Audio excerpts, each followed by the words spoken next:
everybody! Welcome back to my channel, Home Cooking with Joyce Albior. So for today, nandito po tayo sa Tarlac, sa province namin, and sa labas po ng house, sa garden. So ang iluluto ko for today ay pakbet ng ILOCANO. So ang ating ingredients ay so let's start our cooking.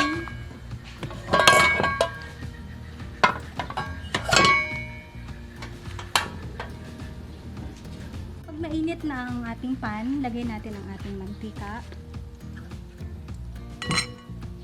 And then sibuyas.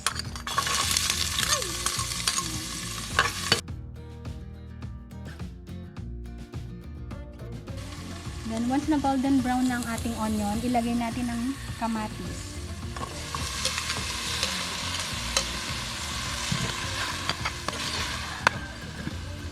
And then, takpan muna natin and lutuin for about 5 to 10 minutes. Habang niluluto natin ang kamatis, may dalawa akong bisita dito. Anong pangalan mo? Shikinaya. Shikinaya, may pamangkin. And ang friend ni Shik ay? Stephanie. Stephanie. So, Shikinaya and Stephanie. Yan. May audience tayo. Yay! Palakpak naman dyan. Okay. So, kumakain ba kayo ng pakbet? Ha, Shik? Okay. Favorite kaya ni Shik ang gulay, no, Shik? Hindi. Oo nga, sitaw. Ayun nga, sitaw. Oo, sitaw. Anong favorite mo sa pinakbet? Ha? Oo, sitaw. Ikaw, anong favorite mo sa pakbet? Kamatis. Yes, oo. Yan, so tignan natin kung okay na yung kamatis. So, ilagay na rin natin ang bagoong na isda. Ito yung pampalasa natin, ang ating bagoong na isda sa pakbet.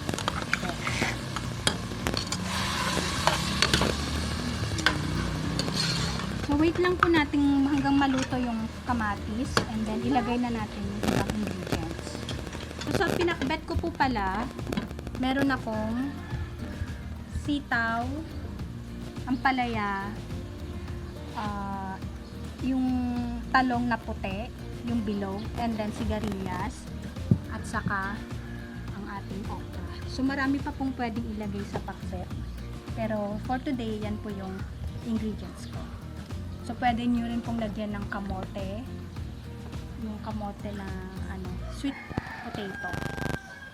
A few minutes later. So, after few minutes, okay na po ang ating kamatis. So, ilagay na natin ang ibang ingredients. So, ang ampalaya. Tingnan nyo yung ampalaya. Oo, madaming ampalaya. And then, yes, ang ating talong, sitaw, ang favorite ni Shik.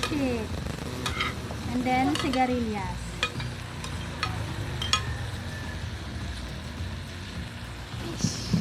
Yan. So, haluin lang natin.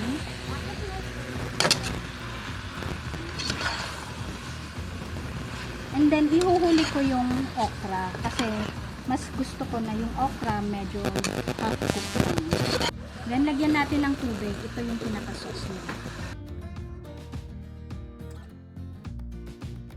After natin mailagay ang tubig, ang ating sahog ay inihaw na bangus. So, pwede nyo rin pong ilagay ang inihaw na tilapia at pork. So, simmer lang natin for about 15 to 30 minutes. And then, lagay na natin ang okra. See you later! See you later! After few minutes, medyo luto na ang ating gulay, ang bango. So, pwede na nating ilagay ang ating last ingredients, ang okra, my favorite. So, half cook lang, mas masarap sa okra.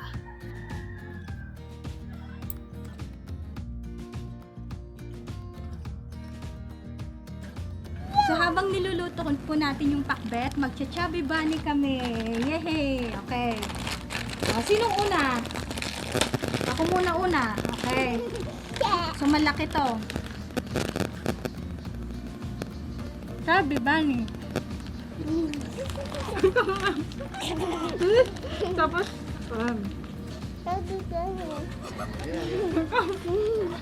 ano ka? Ay mo? Ha? Ako. Kainin mo, Tek. Sabi mo.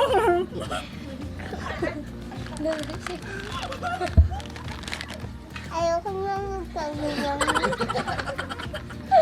Nakainin pala ni Chicken. Oh, diba?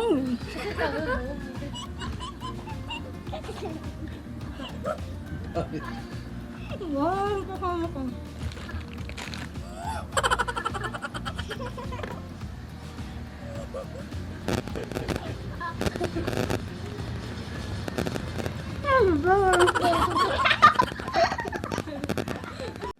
Okay guys, after ng chubby bunny namin, luto na rin ang ating pakbet.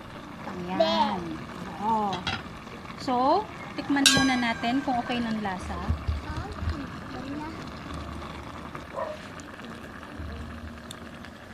Okay na rin.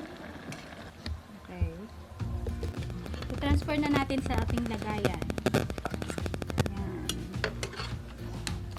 So, mas masarap pa kung mas maraming kamatis. Masustansya ang pakbet ng Ilocano.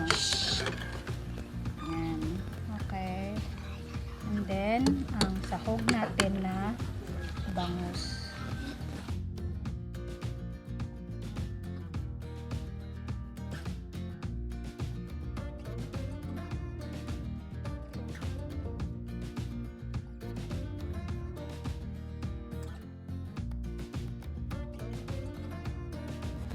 So, ito na po ang aking finished product, ang pakbet ng Ilocano. So, it's tasting time! Ang sigarilyas.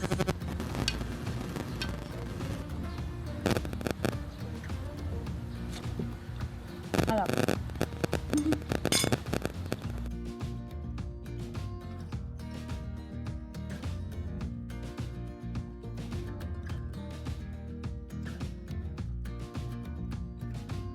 Then, hinaluan natin ng inihaw na bangus. Perfect. Perfect combination. Ang sarap. Sana po matry nyo tong pakbet ng Ilocano. Para din po siyang bulanglang. Pero ang bulanglang kasi, meron siyang